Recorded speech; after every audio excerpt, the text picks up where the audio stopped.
네, YTN 뉴스와이드 이어갑니다. 검찰의 수사권을 축소하는 이른바 검수완박 법안이 유효하다는 헌법재판소의 결정에 대해 후폭풍이 계속되고 있습니다. 내일 한동훈 법무부 장관이 출석하는 국회 법사위 회의에서 여야 간 또 한 번의 충돌이 예상되고 있습니다. 한편 한일 정상회담 이후 연일 윤석열 정부의 외교 정책 때리기에 나서고 있는 민주당, 당내 갈등이 수습되지 않고 있는 모습입니다. 여야 당 안팎의 상황들까지 두 분과 살펴봅니다. 배종찬 인사이트K 연구소장, 배종호 세한대 교수 함께합니다. 어서 오십시오. 안녕하십니까? 네, 안녕하십니까? 네. 자, 사흘 전에 있었던 헌재의 이 검수완박 법안 결정에 대해서 계속 파장이 이어지고 있는데요. 검수완박 법안에 대해서 이제 헌재가 내린 결론이 이거지 않습니까? 절차상 하자는 있지만 법안 자체는 유효하다. 이 결정에 대해서 두 분은 어떻게 생각하시는지 궁금한데요. 먼저 배 소장님부터 말씀해 주시죠. 더 갈등과 파장이 깊어질 수밖에 없는 상황이 된 걸로 보입니다. 물론 이제 헌법재판소의 결정은 존중받아야 되거든요. 근데 존중받아야 되지만 일단 이 판결 내용이 너무나도 뚜렷하게 양분화가 됐다라는 겁니다. 그러니까 9명의 재판관 중에서 사실상 이제 6개의 항목입니다. 하나는 이제 이 법사위원장 가결 선포 행위에 대해서 권한 침해 확인에 대한 청구고, 또 무효 확인의 청구고, 마찬가지로 국회의장 가결 선포 행위도 있고, 마지막으로 이제 법무부와 검찰이 지난해 6월 27일 날 권한쟁의 심판 청구를 한 부분에 대해서는 청구 자격이 없다고 해서 각하가 됐거든요. 근데 이제 헌법재판소의 판결에 대해서 우리가 뭐 왈가왈부할 사항은 아닙니다만, 글쎄요, 헌법의 기준이 개인마다 또는 이 헌법재판관들 몇 명의 묶음대로 이렇게 판이하게 나눠질 수가 있을까? 왜냐하면 유남석 헌법재판소장을 비롯해서 이석태, 김기영, 문영배, 이미선 재판관은 단 한 건만 빼고 6건이거든요. 똑같아요. 그리고 이선혜, 이은혜, 이종석, 이영진 재판관은 한 건도 빠지 않고 의견이 똑같아요.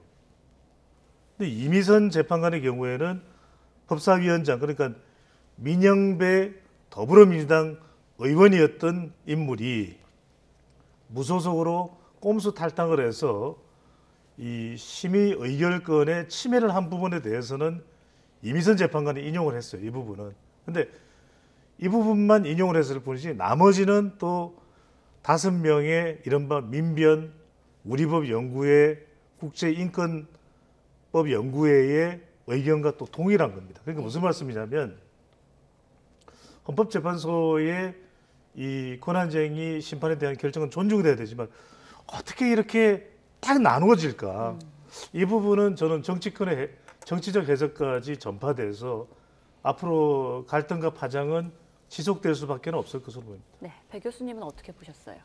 말씀하신 대로 좀 그런 우려는 있죠. 왜냐하면 이제 우리 사회가 철저하게 지금 진영화되어 있는데 지금 헌법재판소도 좀 그런 부분이 있지 않나라는 이제 우려가 들 정도로 3가지 결정이 내려졌지 않습니까? 인용 그리고 기각 각하. 근데 다 각각 5대 4로 결론이 났거든요. 그러면 이제 말씀하신 이제 그런 부분의 제기는 충분히 가능하고, 다만 이제 헌재의 판단과 결정은 존중돼야 된다. 그리고 헌재가 이런 판단을 내린 것은 결국 국민 여론이 검찰 개혁에 대해서 공감대가 형성이 돼 있기 때문에 헌재도 같은 판단을 한 것이 아닌가 이렇게 생각이 되고요.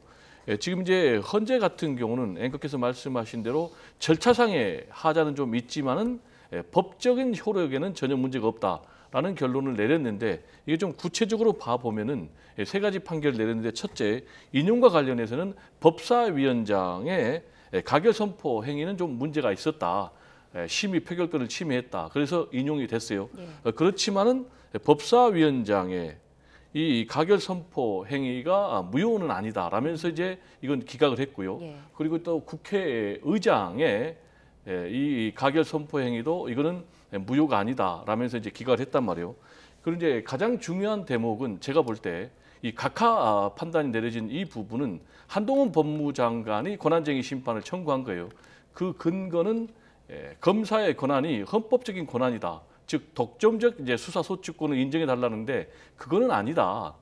라면서 이제 이걸 이제 각하를 했단 말이에요. 이 부분은 앞으로 검찰 개혁의 정당성을 지금 헌재가 손을 확실하게 들어준 것이기 때문에 검찰 개혁을 위한 그런 후속 작업을 위한 민주당의 노력이 앞으로 좀 탄력을 받을 것으로 전망이 됩니다. 예. 판사 출신 국민의힘 김기현 대표는 헌재 결정에 아주 강하게 비판을 했습니다.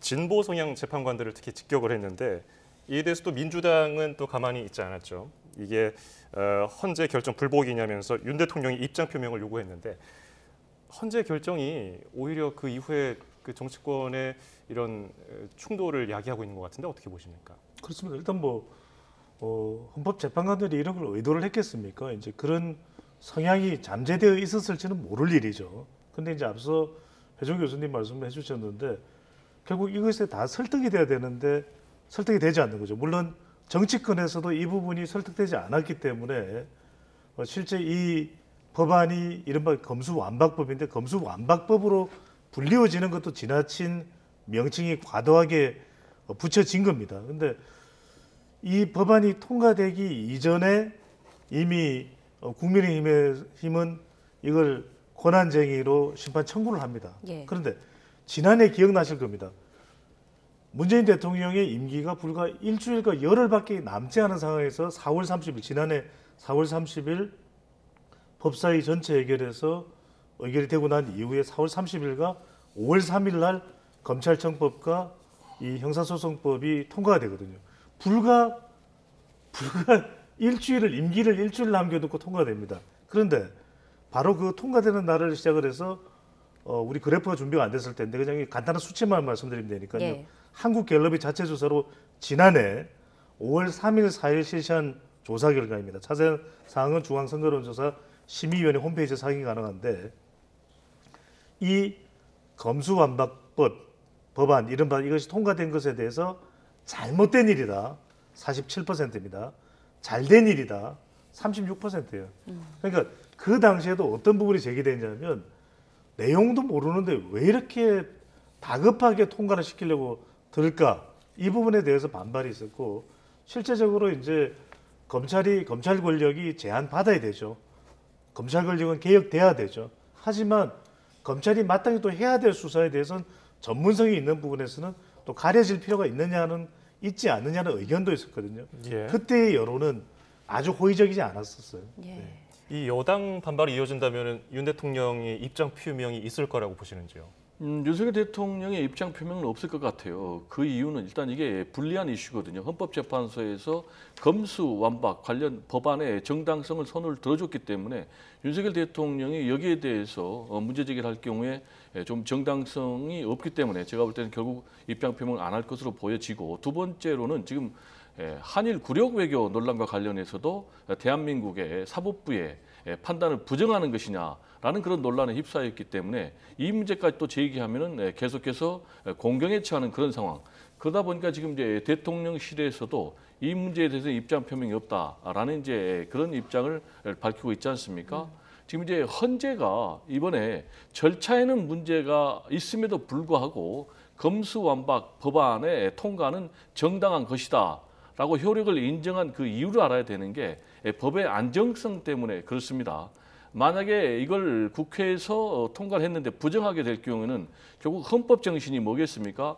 입법, 사법, 행정의 삼권 분립 아니겠습니까? 그러면 이제 국회가 우리나라의 이제 헌법재판소, 사법부가 국회의 자율성을 침해하는 그런 부분이기 때문에 최대한 국회의 자율성을 존중한다는 차원에서 헌재 이런 결론은 뭐 당연한 것이다 또는 예견된 것이다 이렇게 얘기를 할 수 있고요.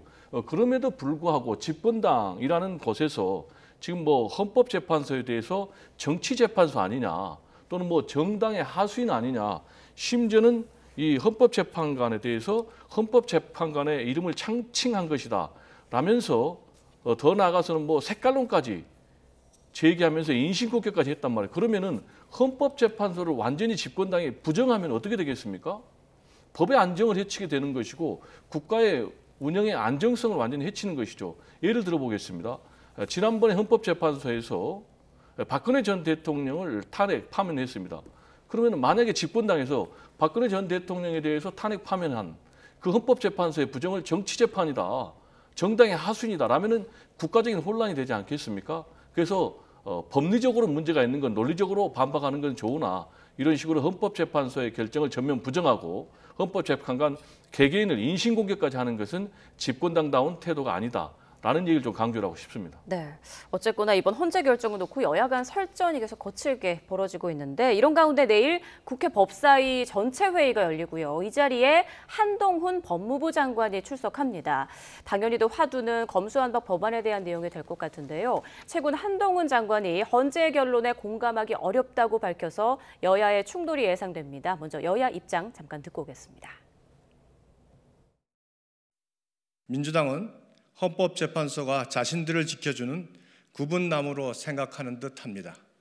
한동훈 법무부 장관을 검수완박법 권한쟁의 심판에 대한 괘씸죄로 탄핵까지 운운하고 있습니다. 참으로 뻔뻔합니다. 지금 한동훈 장관이 해야 할 일은 헌재 결정 비난과 자신의 몸값을 올리기 위해 탄핵 운운하는 언론 플레이가 아닙니다. 네, 지금 민주당은 지금의 논란을 야기한 한동훈 장관에게 책임이 있다면서 사퇴 촉구까지 하고 있는 그런 상황이고 한동훈 장관은 물러나지 않겠다는 입장인데 자, 지금의 여야 간 그리고 민주당과 한동훈 장관 간의 이런 신경전 어떻게 보시는지요? 일어날 수밖에 없겠죠. 네. 왜냐하면 민주당에서는 헌법재판소에서 이 청구 자격이 없다라는 이유로 이제 각하를 시킨 사안에 대해서 무리하게 했다. 무리하게 한동훈 장관이 이 검찰 권력을 수호하기 위해서 이런 청구, 권한쟁의 심판을 청구하는 일을 저질렀다 이렇게 비판하는데 뭐 정치권의 이런 공방은 우리가 뭐 흔히 보게 되는 장면이기 때문에 예. 있을 수밖에 없는데 뭐 탄핵까지 간다라는 건 좀 무리하겠죠. 자칫 후폭풍이 불 수도 있고 또 장관이 어떤 정치적으로 문제의 소지가 있다고 판단한다면 이걸 기성전 탄핵으로 연결시킨다면 민주당으로서도 부담이 되는 것이기 때문에 그래서는 또 안 될 일이지 않을까라고 보고 있고 또 민주당도 부담스럽기 때문에 또한 한동훈 장관도 헌법재판소의 결정을 가지고서 뭐 정치적으로 해석하면 그렇게 해서는 안 될 것 같고 일단은 존중하고 아까 배종우 교수님 말씀대로 법으로 해석을 해야 되겠죠. 독일 같은 데도 헌법재판소에 이견이 있으면 40쪽이나 50쪽 정도의 법적 대응을 통해서 반박을 하게 되는 것이지 한두 장짜리 칼럼으로 이것을 정치적으로 논평할 거리는 아니라고 보고요. 다만 앞으로 이제 이 검수완박이냐 검수원복의 대결 구도는 계속될 수밖에 없다. 예. 그렇다면은 적어도 앞으로 이제 이 국면은 지금 당장은 정부 여당에서 해소하기가 힘들 테고 내년 총선 이후의 결과에 따라서 다시 법을 통해서 검사권을 재조정하는 그런 시도가 가능해지겠죠. 예, 한동훈 장관은 물러서지 않고 있는 모습이에요. 뭐 검찰 수사권을 확대해야 한다는 주장 공고하게 하고 있는데 더 그 검찰 수사 범위 확대 의지를 피력하고 있고요. 이런 움직임에 대해서 이런 발언, 이런 뜻에 대해서는 어떻게 보고 계세요? 그건 잘못된 거죠. 지금 검수완박이라는 그런 이름으로 표현되고 있는 그 검찰 개혁 법안이 뭐겠습니까? 6대 직접 수사 범죄를 2대 범죄, 부패 경제로 지금 축소한 것 아니겠습니까? 이것이 지금 권한쟁의 심판 청구를 한 것 아니겠습니까? 검사의 권한을 침해했다라면서 근데 지금 헌법재판소에서 검사의 권한을 침해한 것이 아니다. 라면서 지금 이제 각하를 시켰지 않습니까? 그러면 한동훈 법무장관이 권한쟁의 심판을 청구한 배경은 검사의 수사권, 소추권이 헌법적인 권한이다. 라는 걸 전제로 했는데 아니다. 검사의 수사 소추권이 검사만의 전유물이 아니다. 라면서 결국 각하를 해가지고 지금 한동훈 법무장관에게는 오히려 이 문제가 자충수가 됐거든요. 그렇다면 이 문제에 대해서 제가 볼 때는 한동훈 법무장관이 대국민 사과를 하는 것이 마땅하다. 그럼에도 불구하고 오히려 만약에 민주당이 탄핵을 추진하면은 당당하게 여기에 맞서겠다. 라면서 마치 정치인처럼 행동한다는 것.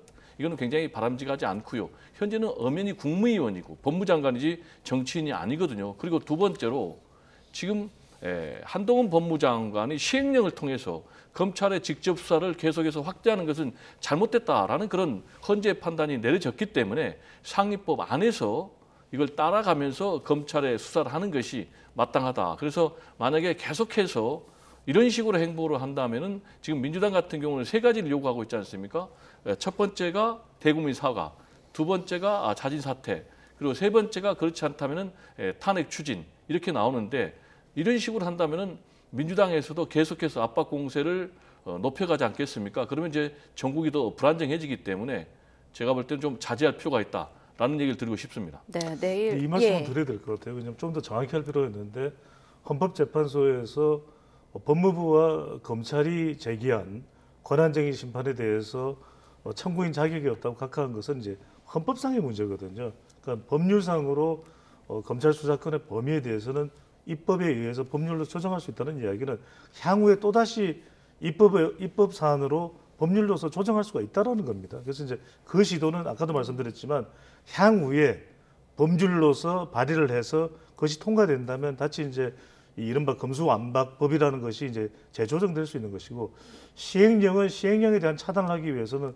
또 다른 이제 더불어민주당의 시도가 있어야 되는데 그 부분은 시행령이라는 것은 행정 권한이기 때문에 꼭 우리가 위헌 심판 청구나 법률과는 또 무관하게 다른 차원에서 진행되는 법적 범위이거든요. 그렇기 때문에 그 부분은 꼭 더불어민주당이 지금 이야기한 대로 또 이번 헌법재판소의 내용이 시행령까지 완전 다 차단했다고 유권에 해석하기는 좀 무리한 범위가 있기 때문에 시행령으로 지금 법무부에서 진행하고 있는 내용은 조금 다른 차원으로 이해를 할 필요가 있을 것 같아요. 이 부분은 제가 좀 정확하게 해야 되겠는데요. 시행령은 법의 하위 규범이거든요. 그러니까 상위의 법 정신을 넘어설 수가 없는 거예요. 말씀하신 대로 검찰의 직접 수사 범위를 2대 범죄로 법에 의해서 축소시켰다면 그 범위에서 해야지. 만약에 이걸 직접 수사를 확대하고 싶다 그러면은 법을 바꿔야 되는 거예요. 말씀하신 대로. 그런데 법을 바꾸지 않고 시행령으로 계속해서 하다 보니까 지금 꼼수, 지금 시행령 구태타가 아니냐라는 문제제기가 나왔고 이번에 헌법재판소에서는 사실상 잘못된 것이다라는 그런 판단을 내린 것입니다. 네, 내일 법사위 회의에서도 이 같은 문제가 거론되지 않을까 싶은데요. 한동훈 장관과 여야 입에서 어떤 이야기가 나오는지 좀 계속 거론될 수밖에 없는데 짧게 말씀드리겠습니다. 네. 저는 배종호 교수님이 법전 내용을 조금 더 보셔야 될 것 같아요. 왜냐하면 시행령이라는 것은 또 우리가 이 법률상으로 지금 위헌 심판한 내용하고는 조금 다른 차원의 일이 있기 때문에 그거는 어떻게 우리가 해석을 하느냐의 차원이기 때문에 그것을 단정해서 말씀하실 수는 없을 것 같아요. 네. 알겠습니다. 이제 민주당 내부 상황을 좀 보도록 할게요. 자, 민주당은 대일 외교와 관련해서 윤석열 정부와 여당에 대해서 연일 비판을 이어가고 있습니다. 민주당이 이번 주에 이제 현 정부 대일 외교에 대해서 국정조사 요구서를 제출하겠다 이렇게 입장을 밝혔는데 이 부분은 배 소장님 좀 어떻게 보세요? 글쎄요, 이제 국정조사 요구서가 이 대일 외교 관련해서는 계속해서 뭐 공공한 상황입니다. 네, 그래서 뭐 국정조사가 진행이 된다 그러면은 시행이 된다 그러면은 그에 대해서 이제 정부도 대응을 해야 되겠죠. 하지만 그도 말씀드리지만 이게 큰 두 축이 있는데 하나는 이제 심리적 요인이 있고 하나는 이제 법적인 요인도 여기에 담겨져 있습니다. 대법원의 판결에 대해서 다른 대안의 법 없이 어떻게 이것이 구상권 청구가 없는 것으로 가름될 수 있느냐도 굉장히 중요하고 또 민감한 현안이 될 수밖에 없는 것이고 또 하나는 한일 정상회담에서 거론되었다는 뭐 독도나 후쿠시마 이 수산물이나 이런 내용들도 정확하게 지금 답변이 또 안 되고 있는 그런 내용들이 있거든요. 그런 부분들은 이제 국회 차원에서 엄정하게 조사를 한다는 부분인데 이것도 여야 간의 공방과 갈등이 또 있지 않겠습니까? 그리고 또 여전히 이 외교 사안이기 때문에 당장 또 정부에서 대응하지 못하는 부분도 있을 테고 상당한 시간이 소요되지 않을까 싶습니다. 예. 이재명 대표는 3주 연속 그 장외 집회에 참석하면서 정부 여당을 비판하고 있는데 여당에서도 계속해서 강하게 맞받고 있어요. 이재명 대표가 국익을 논할 처지가 되느냐 이런 의견에 대해서는 어떻게 보세요? 지금 이제 국민의힘에서는 계속해서 방탄 프레임으로 공격을 하고 있는데 한일 굴욕적인 외교 문제가 이게 뭐 이재명 방탄 프레임하고 무슨 상관이 있는 거죠? 중요한 것은 지금 윤석열 대통령이 얘기한 대로 이 한일 간의 정상 외교가 과연 국익에 도움이 되는 것인지 피해자들을 위한 것인지 그리고 더 나아가서 앞으로 발전적인 새로운 한일 미래 관계를 위한 것인지 이게 굉장히 중요한 것 아니겠습니까? 그러면 첫 번째로 국익이냐라는 것과 관련해서 이번에 지금 뭐 박진 외교부 장관 같은 경우는 우리가 먼저 컵에 물을 반을 채우면 나머지는 일본이 채울 것이다. 이런 논리로 대승적 결단을 주장을 했는데 막상 한일 정상 간의 회담을 해보니까 나머지 반도 한국이 채우라라는 식으로 나온 것 아니겠습니까? 우리가 대폭 양보했음에도 불구하고 오히려 뭐 독도 문제까지 얘기한다라든지 또는 뭐 위안부 합의 이행을 요구한다라든지 후쿠시마 수산물 문제를 얘기한다라든지 완전히 지금 뭐 더 적반하장식으로 나오니까 이런 부분 때문에 지금 굉장히 국민적인 여론이 안 좋지 않습니까? 부정적인 평가가 한 60%로 긍정적인 평가보다 20%포인트가 더 높단 말이에요. 그리고 또 중요한 것은 저는 이 역사의 정의가 굉장히 중요하다고 생각을 합니다. 가해자가 분명히 과거에 대해서 반성하고 사죄해야만이 미래로 가는 것 아니겠습니까? 특히 이제 일본 같은 경우는 침략의 역사가 계속 있잖아요. 그럼에도 불구하고 여전히 과거의 잘못을 부정하고 있는 상황에서 우리가 면죄부를 준다면 저는 개인적으로 그럼 앞으로 제2, 제3의 일본의 침략이 과연 없으려는 보장이 있겠는가? 그리고 이게 과연 새로운 미래 한일 세대를 위한 것인가? 라는 부분에 대해서 굉장히 좀 의문이 들고요. 역시 가장 중요한 것은 대통령이라는 자리가 막강한 권한이 있지만 국민들로부터 위임받은 권한과 권력을 행사하는 것이거든요. 그러면 이 국가의 미래까지 걸린 이런 외교 문제를 대통령 개인이 국민의 의사와는 전혀 무관하게 멋대로 할 수 있는지 따라서 저는 지금이라도 국민들의 좀 의견을 수렴하는 그런 과정이 좀 필요하지 않나라는 좀 생각이 듭니다. 네, 배 소장님 첨언하실 말씀 있으실까요? 글쎄 배 교수님 말씀하신 그런 부분들을 잘 새겨서 참 쉽지가 않습니다. 네. 외교라는 것이 지금 마크롱 대통령도 지금 프랑스 국민들이 거의 다수가 반대하는데도 불구하고 연금 개혁 법안을 밀어붙이거든요. 예. 본인 스스로 이야기합니다. 지지율은 20%대로 곤두박질 쳤고 그래서 그걸 왜 하느냐 그러면 자크 시라크 대통령도 1995년에 반발에 부딪혀서 레임덕에 빠지니까 못했던 연금 개혁안을 끝내 20일 날 통과시켰지 않습니까? 상하이고 하원다. 그래서 본인 스스로가 이제 프랑스에서 그것을 지칭하는 용어가 있는 것 같아요. 큰 상처나 피해가 있는 승리다. 그래서 피로스의 승리라는 이야기를 해요. 그래서 윤석열 대통령도 좀 더 소통을 잘하고 국민들의 여론을 공감하는 걸 귀담아 들을 필요가 있을 것 같습니다. 하지만 이제 또 어차피 지금은 또 철회를 또 못하는 상황이거든요. 이걸 어떻게 잘 수습하느냐도 중요할 것 같고 짧게 하나만 더 붙이면 이재명 대표도 더불어민주당의 제일 다수당의 대표로서 얼마 전에 나가서 대통령의 외교에 대해서 좀 반발하고 집회를 할 수는 있습니다만 예. 지금 또 이재명 대표에게 주어진 가장 큰 책임과 책무는 바로 이 사법 의혹을 털어내는 거겠죠. 이제 다른 이야기보다는 그것을 먼저 하고 또 더불어민주당은 더불어민주당대로 민생 행보를 하면서 대통령에 대해서 또 반대 의견을 이야기할 부분들은 해야 되는 거 아니냐는 차원에서 국민의힘 쪽에서 문제 제기를 하는 것이겠죠. 예. 뭐 당원 80조 예외 적용 후폭풍 그리고 비명계로부터는 거취 압박에도 시달리고 있는 이재명 대표인데요. 이 당직 개편 카드로 좀 위기를 돌파하려고 한다 이런 얘기가 나오는데 비이재명계를 좀 주요 당직에 이제 배치를 하는 탕평책을 시행할 경우에 어느 정도 좀 효과가 있을 거라고 보세요? 뭐 효과가 있을지 좀 지켜봐야 되겠어요. 예. 왜냐하면 가장 중요한 변수도 이제 검찰 수사거든요. 검찰이 수사를 전방위적으로 계속해서 확대를 하고 있는 그런 상황. 그러다 보면은 또 추가로 소환을 요구를 할 수 있고 또 체포 영장 동의서를 또 표결 처리해야 되는 이제 그런 문제가 제가 볼 때는 가장 중요한 문제 같고 네. 그렇기 때문에 지금 이재명 대표는 그런 것에 대비해서 지금 내부의 소통 그리고 또 당직 개편 이른바 탕평을 위한 것이죠.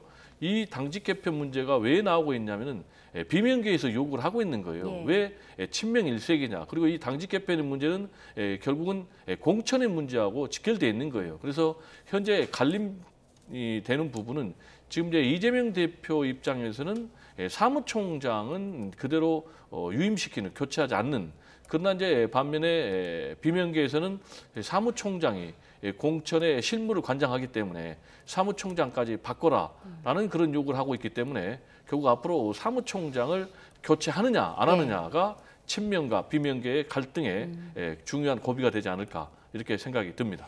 저는 비단 뭐 사무총장의 문제는 아닌 것 같아요. 그러니까 좀 더 이재명 대표가 명분이 있어야 될 것이다. 왜냐하면은 이제는 이재명 대표의 수사가 검찰에서 재판인 판사의 시간으로 넘어가거든요. 예.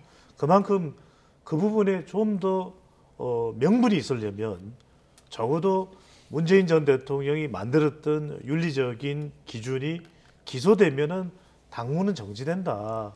그것이 그 당시에 내걸었던 바로 민주당의 명분이거든요. 근데 그런 명분은 뭘까? 그냥 국민들 다수가 대부분이 이것을 정치 보복이나 야당 탄압으로 생각할까? 그렇지는 않다라는 거죠. 하지만 이제 비명계도 계속 목소리는 내는데 왜 변화가 없을까? 대안이 없어요. 뭔가 다른 이재명 대표와 맞먹는 거물이 있으면 이미 바꿔도 바꿨을 거예요. 예. 근데 그 대안이 없다 보니까 근데 뭐가 걱정이냐면 이런 거죠. 결국 수도권이 내년 총선에서 제일 중요한데 수도권 지지율이 흔들리고 있고 최근에는 지지율이 올라갔다고는 하지만 다분히 뭐 일본 이슈나 또 69시간제 같은 그런 대통령과 국민의힘 자충수에 따른 반사체라면 뭔가 좀 획기적인 전기점을 만들 수 있는 이재명 대표의 결단이 뭔가 그걸 기대할 텐데 저는 핵심은 공천이라고 봅니다. 예. 공천과 자신의 향후 거취에 대해서 어떤 결단을 내려줄까 이걸 기다리고 있겠죠. 예. 자, 남은 시간은 이제 국민의힘 내부 얘기도 해보겠습니다. 오는 30일, 그러니까 목요일이면은 국민의힘 하영재 의원의 체포동의안 표결이 예정돼 있습니다. 국민의힘 의원 51명은 불체포 특권 포기 서약을 작성하면서 좀 강하게 의견을 표명하고 있는 건데요.